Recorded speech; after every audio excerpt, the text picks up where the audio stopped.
Bonjour, aujourd'hui on se retrouve pour une rubrique un peu spéciale et consacrée uniquement à ça. C'est le réglage de votre banjo. Alors pourquoi on veut régler un banjo? Eh bien, évidemment pour avoir un meilleur son. Et le meilleur son, c'est pas celui du voisin, c'est pas le mien, c'est celui que vous trouvez qui est le meilleur. Donc c'est votre réglage à vous. Moi je peux vous donner tous les éléments pour régler votre banjo, c'est ce que je vais faire. Et c'est à vous de choisir le son qui vous va le mieux. Je ne peux pas tout aborder, mais je vais essayer d'être le plus complet possible.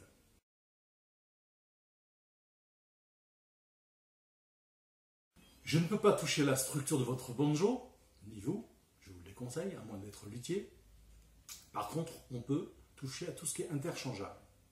Les cordes, le chevalet et la nature du chevalet, la peau, la nature de la peau, la qualité. On peut aussi jouer sur la qualité des médiateurs. Donc on verra ces 4 points-là.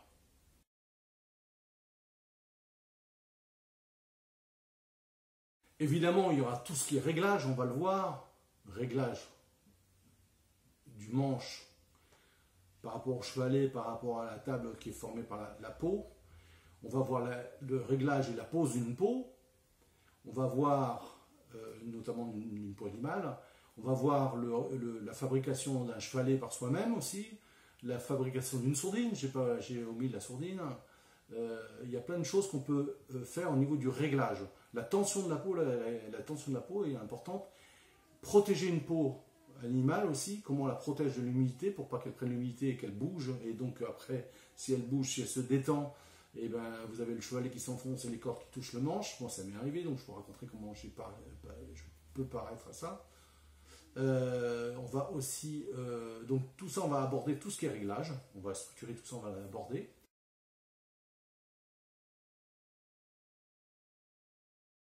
C'est la manière de jouer.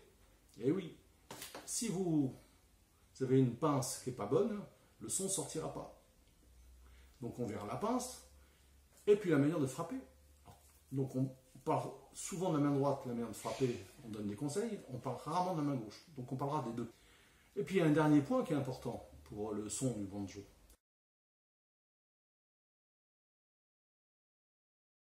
Donc en résumé, il y a 4 points. La qualité des matériaux utilisés dans les matériaux interchangeables, la qualité du réglage du banjo, avec tous les points comme nous allons voir en dessous, la manière de jouer main droite ou main gauche, qui est importante, et le dernier truc, c'est le contexte dans lequel le banjo va jouer. Si vous êtes par exemple en concert, le banjo, il faut sortir au moins un quart d'heure, voire une demi-heure à l'avance, pour qu'il prenne la température. Voilà. Si vous jouez en concert, il va falloir par exemple l'amplifier. Donc comment on va l'amplifier, le banjo? Je vous conseille un compresseur. Donc il y a des petites choses comme ça qu'on va voir.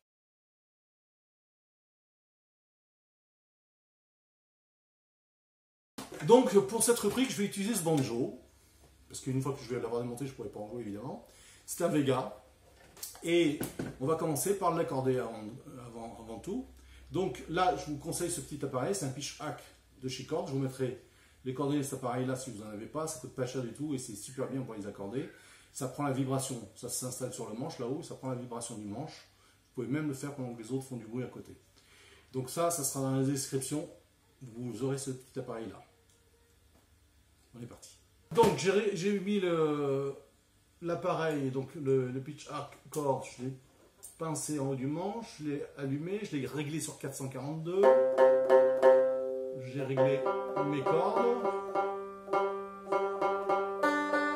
Do, sol, ré.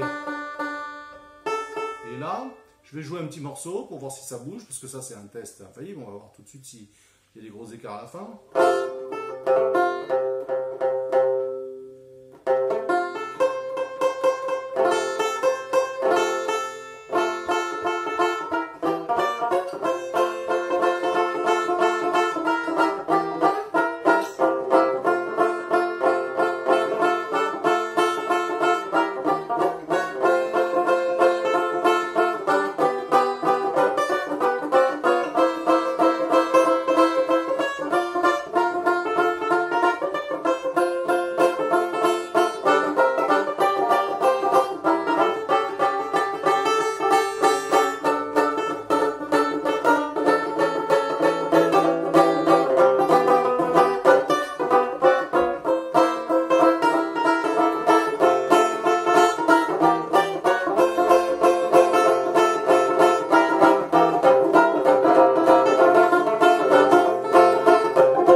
fait le test. Alors le dos il a un peu baissé. Le sol n'a pas bougé. Le ré il a un peu bougé aussi. Il a un peu monté. Et le la il n'a pas bougé. Non, le ré ça va, le la ça va. Le sol ça va. Et le do ça va. Ça n'a pas trop bougé en fait.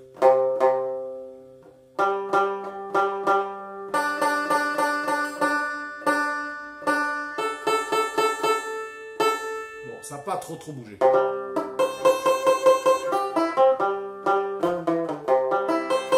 Il faut dire que mon banjo, ça fait très longtemps que je n'y ai pas touché, donc il est patiné, il est pris, il est dans cette pièce, ou pratiquement dans la maison en permanence. Donc c'est pas un instrument qui bouge beaucoup, donc il bouge pas beaucoup. Si j'ouvre la porte, s'il fait pas beau dehors, etc., il va bouger.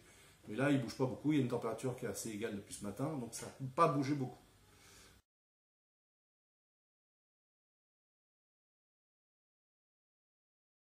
On va démonter un banjo. Je vais démonter le banjo devant vous. Je vais vous enregistrer le démontage. Alors pour le démontage, d'abord on enlève la sourdine. Ensuite on enlève, certains avaient dit on enlève les cordes. Non, d'abord les accessoires d'abord. On enlèvera les cordes après. On enlève le chevalet, d'accord. Donc on enlève la sourdine. On peut aussi démonter l'arrière si on veut, mais on peut déjà démonter les cordes si on veut. Alors moi je vais démonter les cordes. Alors pour démonter les cordes, vous démontez petit à petit. Parce que si vous démontez une corde complètement, vous allez avoir le chevalet qui va paf, c'est désagréable. Allez-y doucement. Maintenant ceci dit, il y en a plein qui l'ont déjà fait, donc vous savez démonter un. Donc moi les deux extérieurs, d'accord, et un peu au milieu, et on y va jusqu'au bout. On enlève les cordes, ok? Je vous retrouve après, je finis ça tout seul.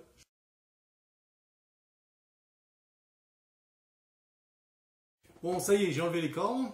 Donc évidemment, le chevalet est démonté. Et plus de chevalet. J'ai enlevé les cordes, donc je vais jeter. Je peux vous faire voir. Elles sont très sales. Je ne sais pas si vous voyez ça à la caméra, mais elles sont très sales. Il y avait très longtemps qu'elles servaient. Je n'en ai pas cassé depuis au moins 4-5 ans sur le banjo. Très bonne corde. Voilà, donc on va attaquer la suite. J'ai décidé de vous faire voir une partie du démontage quand même parce que, bon, la vis à l'arrière pour démonter l'arrière du tom ring, c'est pas un problème. Après, pour le démontage des vis de la peau, je vous conseille de le faire en diagonale, comme on va le faire pour le grand montage. De manière à éviter de faire travailler la peau de manière irrégulière. Donc en diagonale, vous démontez une là, une là, une là, une là, en diagonale, tout le temps. Ayez la bonne clé parce que ça abîme les tirants et après une fois que vous avez abîmé un tirant, il prend de la rouille. Donc là je viens d'en faire une là, j'en fais une en face, d'accord? Donc tout ça en diagonale. Autre petit détail, pendant que je suis dans le démontage, vous mettez toutes les pièces détachées dans votre arrière de tom ring, d'accord? De manière à rien perdre. Allez, on continue. Il ne reste plus que quelques pièces et j'ai fini le démontage. Donc avant de continuer ce démontage, je vous fais voir l'état du banjo, parce que je l'ai eu comme ça. Voilà. Donc vous voyez l'état de crasse qu'il y a à l'intérieur.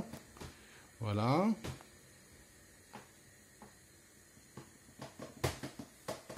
Ah, encore un tirant, le dernier, je n'ai pas retiré, il est démonté. Il est dévissé, mais il n'y a plus qu'à le retirer. Voilà, donc il y a quand même de la crasse. Vous voyez l'état du banjo, il y a quand même de la crasse à nettoyer.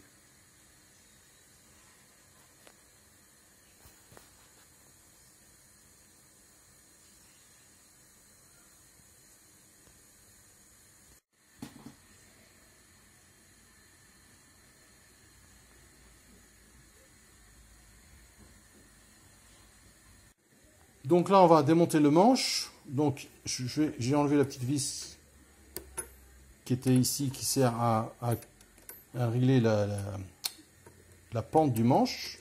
Donc, c'est une cale en fait. Et là, je vais démonter la vis qui est ici, à l'arrière.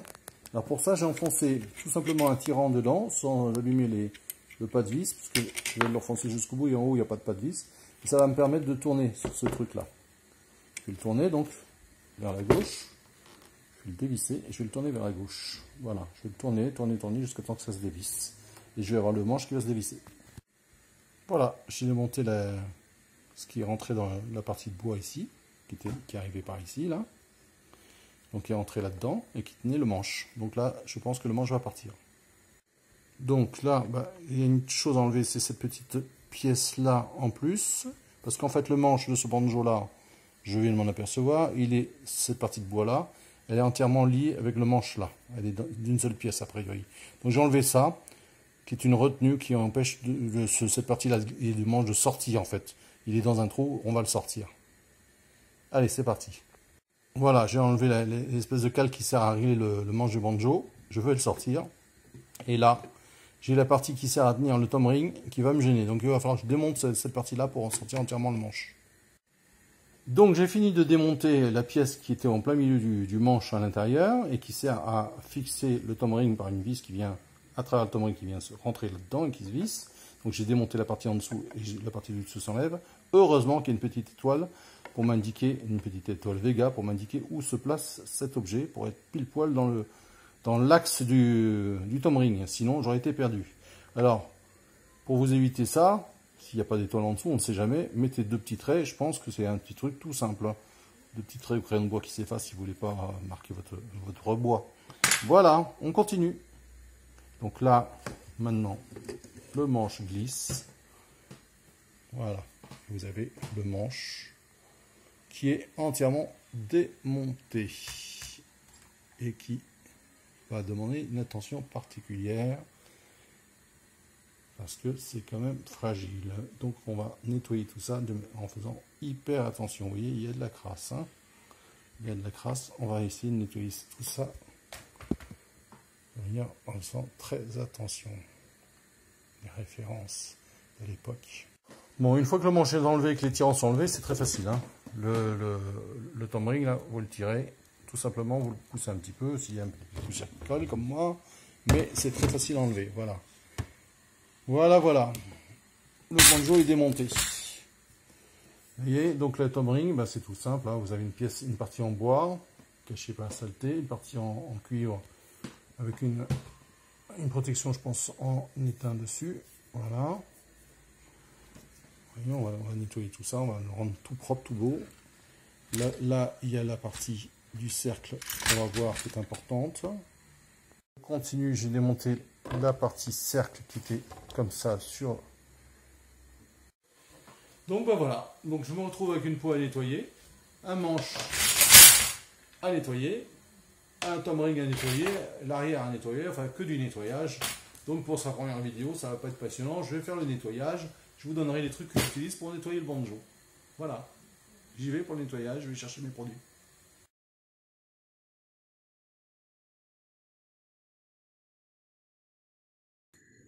Alors le nettoyage de cette peau, très sale, intérieur et extérieur. D'après vous, on se lave comment? On se lave la peau avec du savon et de l'eau. Donc on va faire pareil pour cette peau-là, il n'y a aucune raison que ça ne marche pas. Évidemment, ça risque de la détendre. Donc je mets un peu de savon de Marseille, je prends une éponge qui sera condamnée évidemment. Voilà. Et pas d'eau dessus, pas d'eau à tirer l'arigot, et je frotte. Je frotte. Alors pour ceux qui ont peur, j'enregistre quand même ce que je fais. J'y vais, hein, je mets de l'eau directement. J'en mets pas, mais vous voyez, j'y vais quand même abondamment. Hein. N'ayez pas peur, je vois que la peau se ramollit, j'ai pas peur, je continue. Donc je finis de rincer cette peau que j'ai bien nettoyée. Voilà. Petit point d'inquiétude pour moi, c'est là où je ne sais pas. On ne sait pas parce qu'on fait des tutos qu'on sait tout. Je ne sais pas comment ça s'enlève. Il y a une partie qui est partie naturellement. Voilà. Alors pour le tom ring, attention, hein, ça n'aime pas l'eau, le bois, donc pas question d'aller mettre de l'eau dans le bois, surtout que là il n'est pas traité à 2 endroits.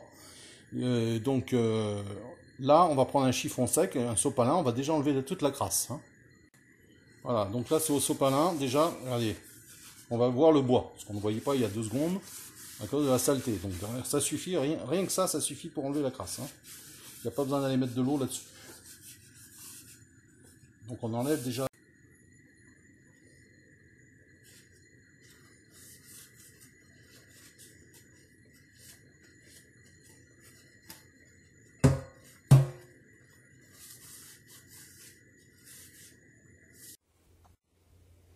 Bon, alors maintenant on va s'attaquer donc au tom ring et toutes les parties en nickel. Donc pas le bois, hein, toutes les parties en nickel. Donc on va prendre soit de la laine d'acier, comme ça très très fine. Hein. Le produit c'est du sapoli, voilà. Et c'est facile à retenir, sapoli. Et si vous n'avez pas de laine de verre fine, un petit bout de sopalin. Donc je vais... Alors ça raye pas, on va essayer doucement, mais normalement ça raye pas. Voilà, ça ne raye pas, absolument pas. Donc je mets un peu de produit du sapoli sur mon... un tout petit peu de sapoli, hop, là, un petit peu trop. Et on va frotter. Voilà, on va frotter ça. On essaie de pas trop en mettre sur les bois, ça part très très bien. Très très bien, toutes les saletés partent bien. Donc je vais faire ça partout dans toutes les pièces. Hein. Vous voyez les saletés comme elles sont là. Donc je vais passer mon sapoli partout. Vous voyez les saletés là. Donc je vais nettoyer ça. Je vous retrouve tout à l'heure. Bon, alors j'ai bien passé le produit. J'ai passé un sopalin pour enlever tous les restes de produits. Parce que j'aime pas trop quand il reste des produits. Pour pas que ça attaque en cachette sournoisement les matériaux. Donc j'ai repassé et je repasse devant vous un coup de sopalin partout. Et vous voyez, c'est quand même, je vais quand même avoir un truc un peu plus propre que ce que j'avais. Voilà. Voilà pour le tom ring. Je vais attaquer le reste. Je vais faire pareil pour les autres pièces en nickel. Donc on va attaquer cette partie-là, la partie qui vient par-dessus et qui permet d'atteindre et qui permet, pardon. Donc on va attaquer cette partie-là, la partie qui va au-dessus et qui permet d'accueillir les tirants dessus. Et puis aussi tout ce qui va autour du tom ring, qui est en métal aussi. Donc on va nettoyer tout ça. C'est parti. Donc là je passe un bout de laine d'acier et ça raye absolument pas. Hein, c'est très très fin. Donc à sec pour l'instant. Puis après je vais passer le produit comme j'ai fait tout à l'heure pour le tom ring. Donc c'est vraiment un produit miracle. Il n'y a plus une seule trace sur l'extérieur. Je suis en train de commencer à passer le sopalin. Voilà. Il n'y a vraiment plus aucune trace sur l'extérieur. Je vais faire la même chose sur les contreforts et on se retrouve. Donc je vais attaquer les contreforts. Vous voyez à peu près dans quel état ils sont, les endroits où ça brille plus du tout. Hein, toujours pareil, un petit coup de à sec comme ça. De cette magnifique laine d'acier. Rien que déjà ça, on enlève tout ce qui est tache. Pratiquement.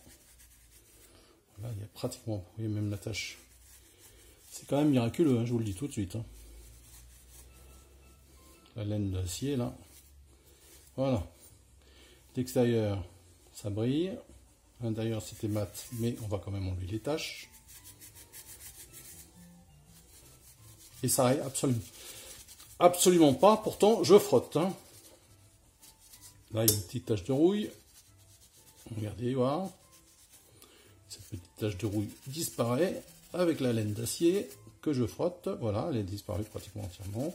J'enlève les taches qui sont autour. Et je vais continuer comme ça sur tous les contreforts. Et je vais mettre le produit après, plus le sopalin, comme on a vu. Je vous fais voir le deuxième que je fais là. Donc celui-là. Je viens juste de le frotter, je n'ai pas encore passé le produit. Et regardez, celui-là, il n'est pas du tout fait à côté. Regardez la différence de brillance. J'ai beau inverser. Vous voyez, déjà, on voit la différence de brillance. Hein. Sur un produit, j'inverse. Celui-là, il n'est pas fait. Et celui-là, il est fait. Voilà. Donc, on a un qui est juste frotté avec la laine d'acier, qui brille. Et derrière, pareil. Regardez la différence des taches qui ont disparu. On voit encore des traces, mais j'ai pas mis le produit encore. Hein. Voilà.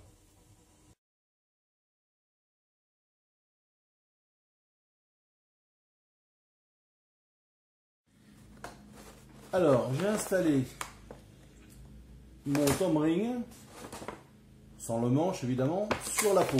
J'ai choisi une peau où il n'y a pas de pli, une partie de la peau où il n'y a pas de pli. Il y a un petit pli ici, mais il est à l'extérieur du tomberin. Voilà. J'ai laissé 5 cm tout autour. Donc je vais vérifier qu'il y ait bien 5 cm. Pour ça, j'ai pris un décimètre. Donc je vais bien vérifier qu'il y ait 5 cm. Je vais faire un rond à 5 cm. Dans cette peau-là, ça coûte assez cher les peaux. Ça coûte 30 € cette peau-là. Je vais essayer d'en faire 2. Alors, je ne vais pas installer les deux évidemment sur un banjo, mais ça me fera une peau de secours. Donc, je vais essayer de faire de l'économie en faisant 2 sur la peau. Mais il faut bien prévoir 5 à 6 cm autour. Vous verrez par la suite pourquoi. Alors, je fais la chose et je vous reprends. Donc, la peau est relativement grande, mais il y a des trous, il y a des petites plissures, il y a des petits trous là, il y a des petites plissures là. Et ça, c'est pas très bon pour la suite. Donc, comme c'est assez cher, je vais quand même essayer d'en faire 2 dans une. En sachant que dans ce coin-là, ça va à peu près, il n'y a pas de plissure. Il y a un petit trou ici. Et qu'il faut, chose importante, donc je m'arrête un petit peu pour que vous puissiez bien entendre, il faut au moins 5-6 cm de plus que la largeur du tom ring. D'accord? Donc il faut prévoir la même chose ici, 5-6 cm de plus. Donc je vais faire un trait au crayon de bois tout autour, en ayant mesuré 6 cm. Et je vous retrouve tout de suite après. Alors voilà, j'ai fait un tour au crayon autour. J'ai donc réussi à faire 2 cercles avec la taille du tom ring plus 6, sauf ici, il n'y a que 5 cm, il y a un petit trou ici, il n'y a que 5 cm, donc je vais faire attention à ce petit trou là. Et donc je vais essayer de tirer 2 peaux de banjo dans cette peau là, ce qui m'emmènerait à 15 € la peau d'un banjo.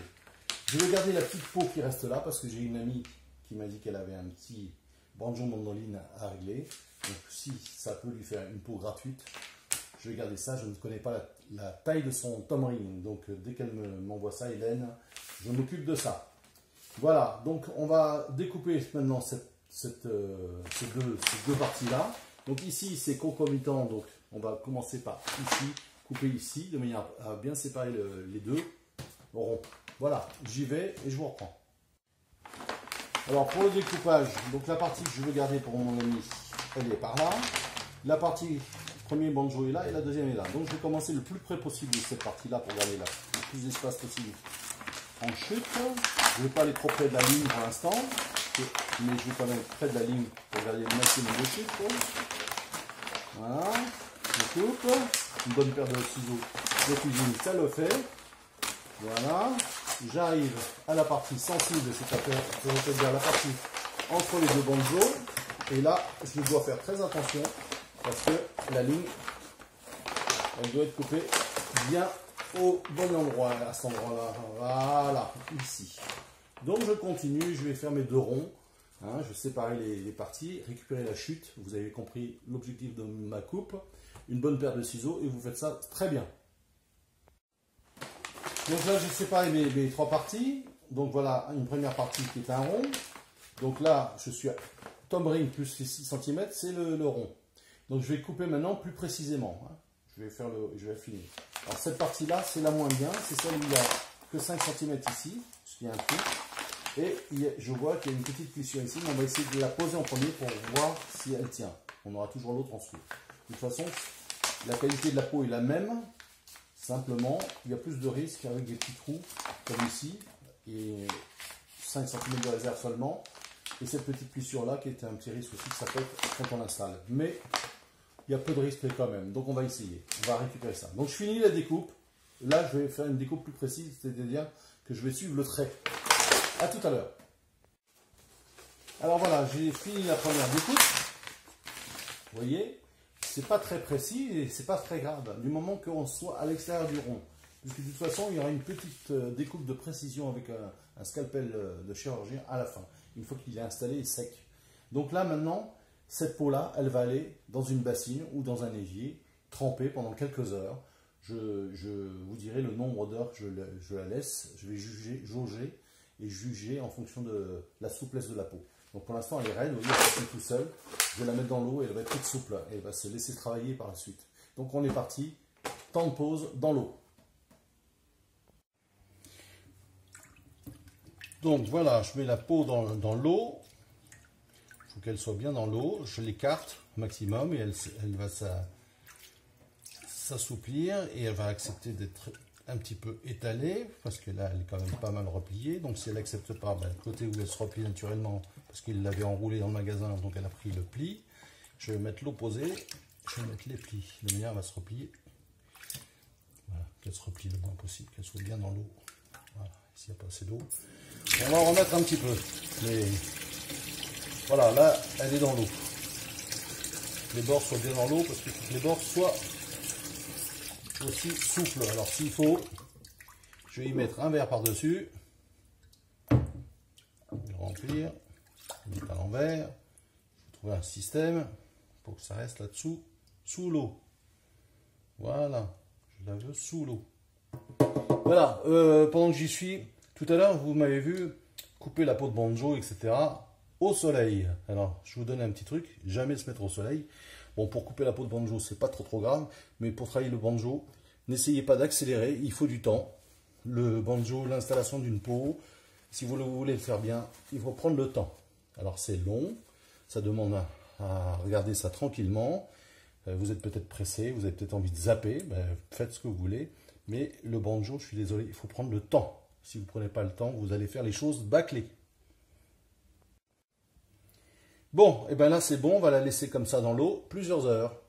Alors suivant l'épaisseur, je vous dirai combien de temps je l'ai laissée celle-là, mais suivant l'épaisseur, c'est au toucher après quand on va voir si elle est très souple ou pas. Et à ce moment-là, je la retirerai. Donc celle-là, je pense que ça va être plusieurs heures parce qu'elle est assez épaisse. Allez, à tout à l'heure. Bon, allez, on va voir ça au bout de 3 heures. C'est pas mal, c'est très souple. Bon, c'est mouillé forcément. Un petit peu raide ici, mais c'est normal, c'est la nature de la peau. Donc là, on va pouvoir travailler. Donc 3 heures, une peau relativement épaisse, on va pouvoir travailler. Donc on va installer la peau animale pour remplacer cette peau crevée. Donc je renlève ce que j'avais nettoyé qui sert à mettre les tendeurs.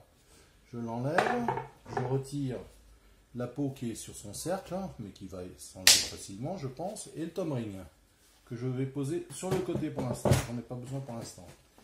Donc j'ai pris un excellent cutter, qui est un cutter presque de chirurgien, qui coupe extrêmement bien. Je vais retirer le cercle de la peau en coupant ici. Voilà. Je vais carrément enlever la peau du cercle. On y va, on y va. Donc là, je ne vais pas vous laisser attendre, hein, vous faites ça tranquillement et puis on se récupère après.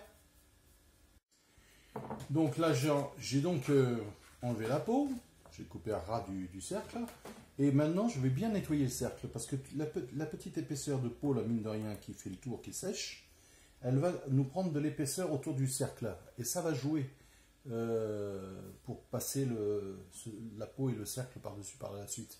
Donc on va bien le nettoyer, on va essayer de récupérer et revoir le cuivre qui est en dessous. D'accord? Alors j'y vais et on se dit à tout de suite. Vous voyez, ça s'enlève assez facilement. En fait, j'étire un petit peu d'un côté et voilà qu'on voit le cuivre. D'ailleurs, je vais en profiter pour lui mettre un petit coup de nettoyage. Voilà, c'est bien récupéré. Bon, j'ai passé un coup de chiffon sec. J'ai de la chance parce que mon cercle, c'est un cercle qui a été très bien fait, il a été soudé. Donc je peux le récupérer dans l'état. Il va me servir dans l'état. Donc là, je vais ranger l'instrument dangereux. Surtout que j'ai un petit à la maison.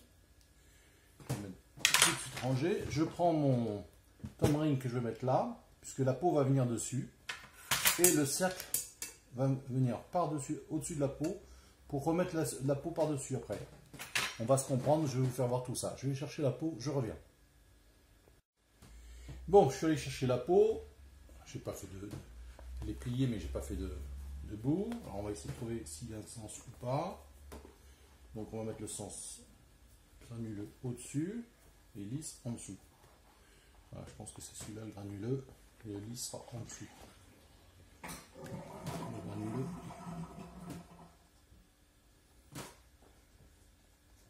Ouais, le granuleux est là.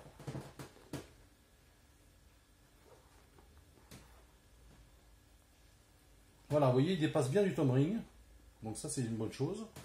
Donc, Voilà, on va mettre le cercle. Attention au pli, pas de pli, hein. Pas de pli. Pas de pli avant de mettre le cercle. Hein. Donc laisse bien dépasser à peu près 6 cm de partout. Donc là 6-5 cm ça va aussi. Donc on rentre le cercle dans le thumb ring en essayant de voir s'il n'y a pas de pli surtout. On est prudent là-dessus. Là il n'y a pas de pli, donc c'est super. Voilà, pas de pli. Il y a à peu près 1 cm d'enfoncement. Voilà, super. Toujours pas de pli ici. Pas de pli, on reste bien vers le bas pour l'instant. Pas de pli. Je répète 10 fois, mais c'est important. Je sais que ça, c'est une erreur à ne pas faire. On fait attention qu'il n'y ait pas de pli, on note bien. Ça redescend un petit peu, on ne le tend pas trop. Hein. C'est ce qui m'est arrivé hier.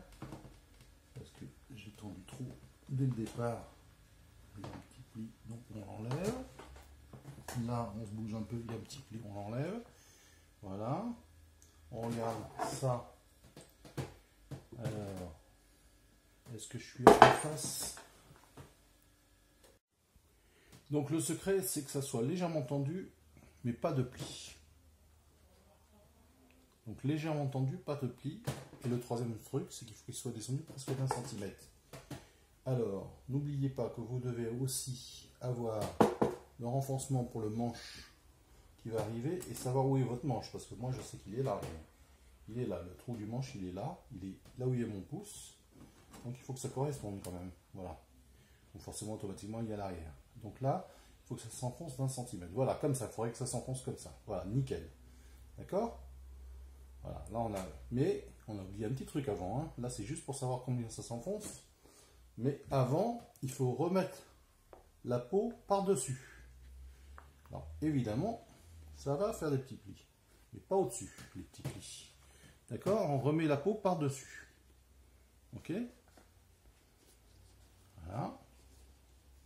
Il faut que ça repasse au-dessus du cercle et que l'autre tonneau vienne par-dessus. Ok? Voilà. Donc ça revient par-dessus et le thumb ring par-dessus comme ça. Voilà. On va mettre ça comme ça. On va le repasser. C'est pas facile d'expliquer et de faire les choses en même temps parce que moi j'aime bien, quand je bricole, être tranquille et me concentrer sur ce que je ressens. Et là, je vous sens là sur la caméra. Donc ça me demande une concentration un petit peu plus énorme. Voilà. Mais si vous voulez, je passe ça par-dessus. Voilà. J'ai ma peau qui est par-dessus. Super. Je reviens par-dessus. Vous voyez, c'est délicat. J'y fais attention. J'ai déboîté, donc je le sais. Je repasse par-dessus. C'est pas simple, hein. C'est pas compliqué, mais c'est délicat, quoi. Voilà. Est-ce que j'ai pas perdu mon... Si, j'ai perdu mon truc. Voilà, faut que je remette le manche bien à sa place. Il faut bien surveiller que le renforcement du manche soit à sa place, sinon on va avoir des surprises. Voilà, là il est à sa place, on recommence.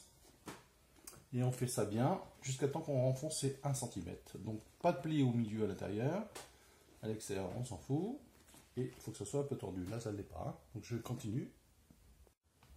Alors, dès que j'estime que je l'ai bien mise, qu'il n'y a pas de pli à l'intérieur, que c'est légèrement tendu, bon, c'est pas très enfoncé, mais je vais essayer de le rattraper par la tension. Voilà, c'est pas très tendu, mais c'est pas grave. Là, il est positionné correctement. Donc là, je vais commencer à mettre un tirant. Alors, les tirants en diagonale. J'en pose un ici, puis un autre de l'autre côté. Un là et un là. En diagonale. Les 4 premiers, d'accord? Donc, je les pose et je vous reprends. Donc là, j'ai mis mes 4 tirants. 1, 2 en face, 3 et 4 ici. Je vérifie, avant qu'il y ait un problème, que mon manche soit bien en face de la décoche qui est là pour passer le manche. Donc là, il est bien en face, ça va. Ok. Donc, je vérifie qu'il n'y ait pas de plissure avant de serrer quoi que ce soit. Voilà. Que ce ne soit pas trop tendu d'entrée de jeu, parce que sinon, on va avoir le même problème qu'hier, ça va péter. Donc là, a priori, tout se passe bien. On regarde s'il n'y a pas des boursouflures sur le côté. Là, il y en a une petite ici, pas très grave. Là, il y en a une grosse, un peu plus grosse là. On va essayer de tirer un petit peu avant de serrer. Alors, on n'arrache pas la peau, hein. C'est pas la peine de forcer, c'est pas grave. Si la boursouflure est en dessous, au-dessus, il n'y a rien. Donc, c'est pas très grave. Voilà. Là, il y a une boursouflure, mais là, il n'y a pas trop. Donc, on va voir si ça gêne pour serrer, mais a priori, ça ne gêne pas.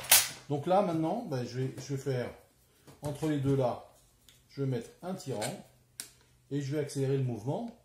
Je vais mettre tous les tirants avant que ça sèche, parce que là, mais sans serrer, hein, je mets juste, vous voyez, là, je pense que vous voyez, je mets juste un petit boulon là, derrière, et je recommence en face. Je serre à peine. Voilà. De toute façon, j'ai pas besoin de serrer beaucoup, parce que là, j'ai enfoncé pratiquement au normal. C'est-à-dire que là, on peut poser le manche, même si c'était tendu, là, on peut poser le manche, on peut poser le banjo tel qu'il est. Donc là, on est parfait, je pense, au niveau du réglage, de la hauteur du ring qui fait le tour pour poser les tirants. Là. Je pense qu'on est pas mal. Donc là, je parle en même temps, donc je revérifie. Voilà, on est en diagonale en face. La diagonale, ça évite de tirer trop d'un côté et de faire en sorte que le tome soit décalé comme ça ou comme ça. Vous voyez ce que je veux dire? Qu'il reste bien à peu près égal partout. Donc là, on fait les diagonales et on remet tous les tirants en diagonale. Je vous laisse, je vous retrouve après. Alors voilà, j'ai à peu près mis tous les tirants, tout ce que j'ai en tout cas. Mon manche, il est bien ici, il rentre bien ici. Et j'ai bien la case du manche qui est en face. Légèrement décalé, j'espère que ça ne posera pas de problème. Voilà. Donc j'ai mis tous les tirants en disposition. Je vais retourner le banjo, peu importe, maintenant qu'il est comme ça, c'est pas grave. Qu'il soit comme ça, c'est pas grave. Je le retourne et je vais serrer un petit peu tous les tirants, les uns après les autres, avec une clé. Voilà. Je vais serrer juste un petit peu, parce que là, vous voyez, il y en a qui bougent, parce que forcément, quand vous mettez en diagonale, ben, voilà, donc vous voyez, il y en a qui bougent. Donc je donne un tout petit coup de clé et je vais laisser sécher. Donc là, pour l'instant, je le mets à la main. Voilà. Je vais donner un tout petit coup de clé partout. Donc comme ça, paf, un petit coup de clé en diagonale à chaque fois. Et puis, pas grand chose, et puis je vais arrêter là. Alors, je vous reprends 2 minutes parce que, vous voyez, quand vous serrez en diagonale, et ben, là, par exemple, je mets un coup de 2 tours, les deux à côté ben, se détendent, donc elles se desserrent. Donc, le problème, c'est que en faisant ça, ben, vous avez tendance à resserrer les deux à côté, c'est bien. Alors, si vous les resserrez un tout petit peu, c'est bien. Mais vous desserrez les autres, puisque les deux ceux-là se tendent, donc ceux-là sont détendus. Et le problème, c'est que vous arrivez à trouver le moyen où c'est à peine serré, là c'est un peu détendu, je serre à peine, pour ne pas trop tendre la peau, parce que si vous faites ça, vous courez après les pièces qui sont détachées, puis résultat des courses, votre peau est trop tendue. Il faut quand elle va sécher, elle va se tendre, donc il faut laisser un peu de mou quand même. Il ne faut pas qu'elle soit molle, mais il faut laisser un peu de mou.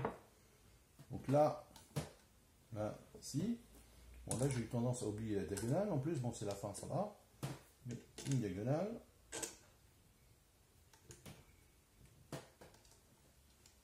Là, j'ai une diagonale ici à faire.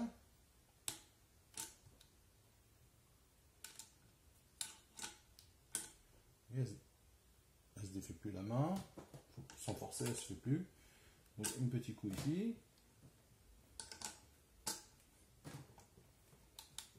Là, celle-là, elle se défait un petit peu. Parce qu'il y en a d'autres qui se défont un petit peu encore. Celle-là, un petit tour. Très léger. Pour commencer à arrêter de tendre cette peau. Très léger.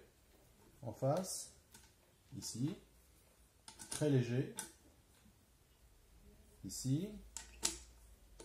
Très léger. Donc vous voyez, le problème, c'est de ne pas courir après une course en avant qui ferait que la peau soit trop tendue. On va vérifier tout de suite. Non, elle n'est pas trop tendue. Franchement, on a de la marge pour tendre encore. Donc on va attendre de voir qu'elle sèche et après on va voir comment on l'attend. D'accord?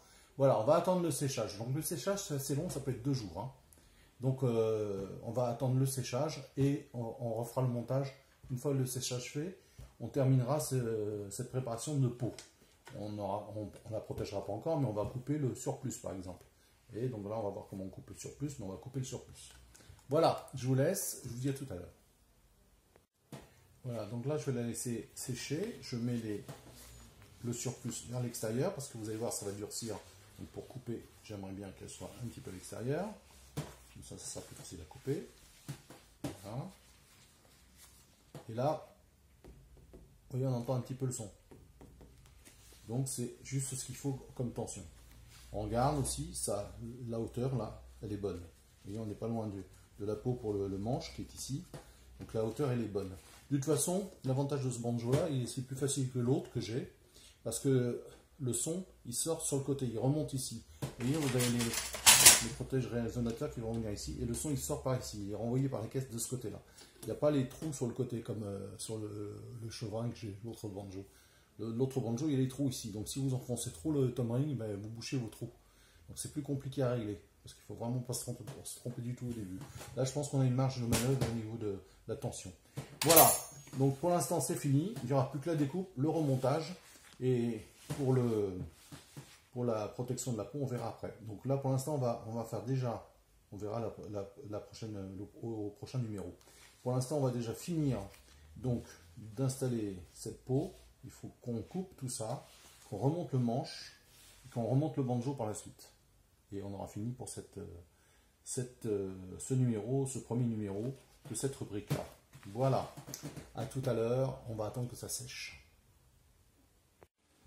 Bon, et ben voilà. C'est à peu près sec. C'est pas tout à fait sec, mais déjà on entend le son. Donc je vais couper ça. Ça sera la dernière étape avant le remontage du banjo. Donc j'ai pris un cutter excellent. Je coupe assez à ras. Maintenant ça va, c'est sec. Donc je vais couper là, à peu près au niveau du haut du. Alors je vais vous faire voir pour pas vous faire attendre.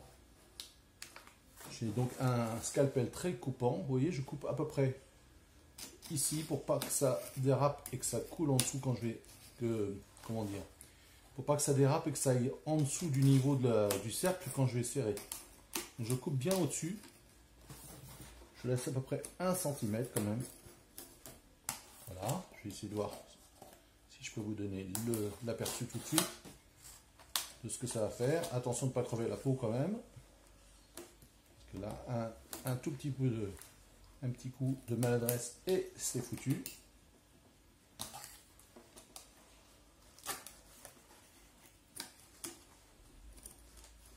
Donc là, je pense que vous devez pouvoir apercevoir le niveau où je coupe.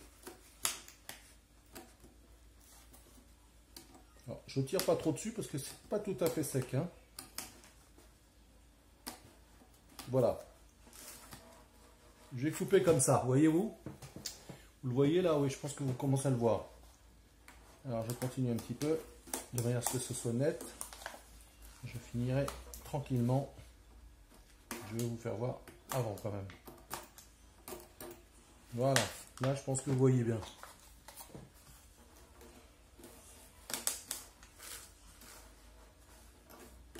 Voilà, c'est en train de se terminer.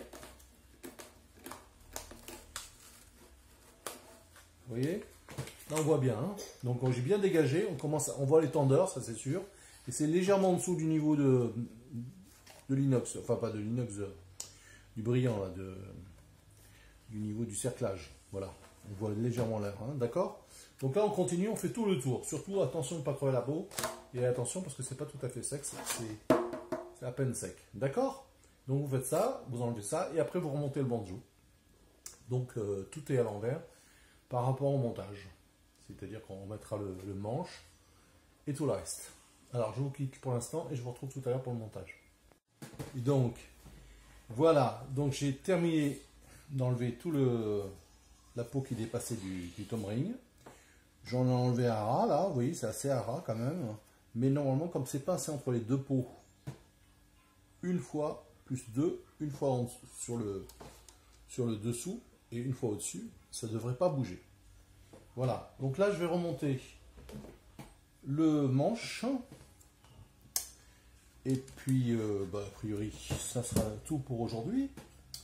Nous allons voir ça, mais ça sera tout pour aujourd'hui, je pense. On va remonter déjà le manche, on va regarder si tout se passe bien. Vous voyez, donc le manche, là, va venir buter ici. Qu'est-ce qui se passe? Donc normalement, il rentre dedans, oui, c'est bon, ça va aller. C'est simplement qu'il faut bien le mettre dedans, à l'intérieur, dans la bonne case ici. Voilà. Il n'y a rien qui me gêne, donc ça va se passer normalement. Il suffit que je comprenne ce qui se passe.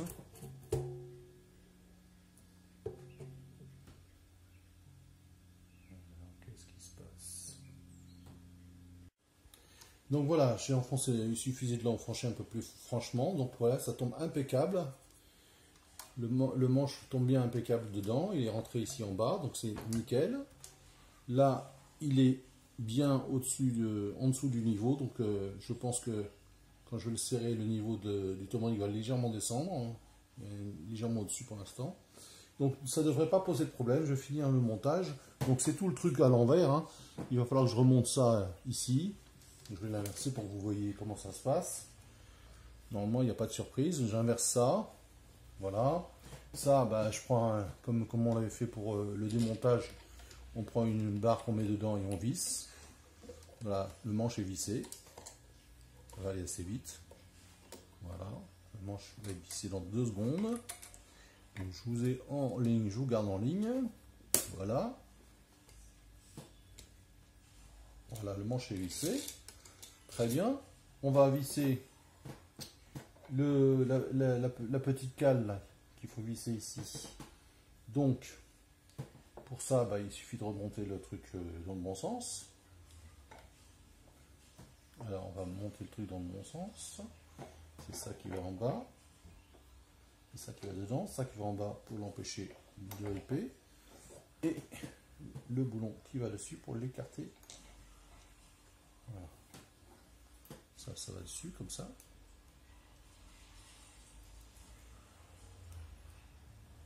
C'est pas le bon boulon, donc je vais chercher le bon boulon. Donc en fait c'était le bon boulon, d'où l'intérêt de tout remettre dans la même caisse au départ pour rien écarter. Donc là j'avais tout mis dans la caisse, donc j'ai vérifié, il ne restait plus que 2 boulons, et comme c'est pas l'autre qui est sur ma table, c'est ça. Voilà, donc là on visse, et ça va l'écarter un peu, on sait que c'était écarté au départ, hein, parce qu'on avait bien fait attention. Et de toute façon on réglera le manche en fonction. Le manche, il faut qu'il soit à la ligne de la caisse, donc c'est pas difficile. On le réglera en fonction. Donc pour l'instant, on le visse. On va aller jusqu'au blocage, sans forcer. Alors, il faut quand même qu'on y voit clair. On commence à plus y voir clair dans la maison. Voilà. Voilà, là il est bloqué. Normalement, il est bloqué. Voilà, là il est bloqué. Donc je ne force pas, je vais le laisser comme ça. On sait que ça venait sur les petites étoiles ici, et que ça passe en dessous. Donc en U, c'est un U. Ça passe en dessous. Voilà, on met ça par-dessus. Au niveau de l'étoile, pour être bien centré avec le haut, on a 2 petits boulons. Tout simplement. Donc on visse les 2 petits boulons et on remet le dos. Donc je vous laisse 2 secondes, je mets les 2 petits boulons là et je remets le dos. Bon voilà, j'ai remis les crocs et le système pour mettre l'arrière quand j'aurai fini. Voilà, on en est là. Je ne vais pas remonter les cordes et le chevalet tout de suite parce que je vais vous expliquer ce qui va arriver la semaine prochaine dans 2 minutes. Donc à tout de suite, ne quittez pas tout de suite. N'oubliez pas de vous abonner avant de partir. Parce que la semaine prochaine, ou dans 10 jours, ou dans 12 jours, je ne sais pas exactement, vous aurez le numéro 2. Et dans le numéro 2, qu'est-ce qu'il y a? Une chose que personne ne sait, un secret. C'est comment protéger votre peau animale de manière à ce qu'elle ne bouge pas en fonction du temps. Qu'il se fasse humide ou pas humide, votre peau ne bougera pas. Vous aurez l'avantage du son animal et vous aurez l'avantage que ça ne bouge pas. Alors n'oubliez pas, cliquez. Et si vous pouvez en plus, prenez le lien là-haut au-dessus, copiez-le, partagez-le sur votre page Facebook. Ça va m'aider à être poussé en avant par Facebook. Donc je vous remercie d'avance. Je vous dis à la semaine prochaine. Bye bye.